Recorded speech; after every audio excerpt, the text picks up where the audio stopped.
चिनिया चलचित्र leave forever and never डाईको छायाङ्कन नेपालमा भइरहेको छ, जसको बजेट नेपाली 5 अर्ब रुपैयाँ रहेको छ। यस चलचित्रको 50% छायाङ्कन नेपालमा हुने हुँदा यसले नेपालको अर्थतन्त्रमा सकारात्मक प्रभाव पर्ने पनि देखिन्छ। केही छायाङ्कन सम्पन्न भइसकेको र बाँकीको छायाङ्कन अबको केही महिनाभित्र सम्पन्न भइसक्ने समाचार सार्वजनिक भएको छ। चलचित्रमा केही नेपाली कलाकारहरूको पनि अभिनय रहेको छ, जुन नेपाली सिने उद्योगको लागि नयाँ अवसरको संकेत हो।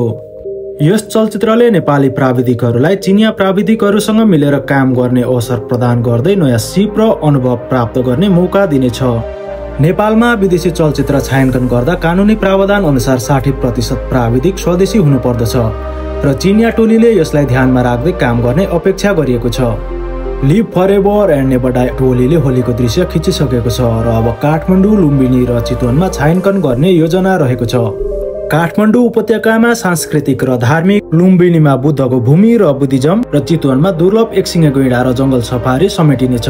चिनिया चलचित्र उद्योग अहिले संसारमा ठूलो चलचित्र उद्योग हो र यसको ठूलो बजेटको चलचित्र नेपालमा छायाङ्कन गर्नु भनेको नेपालको पर्यटन प्रबन्धन गर्नु हो। नेपालमा चिनिया पर्यटकहरूको संख्या उल्लेखनीय छ र यो चलचित्र रिलिज भएपछि चिनिया पर्यटकहरूको आगमनमा वृद्धि हुने निश्चित छ।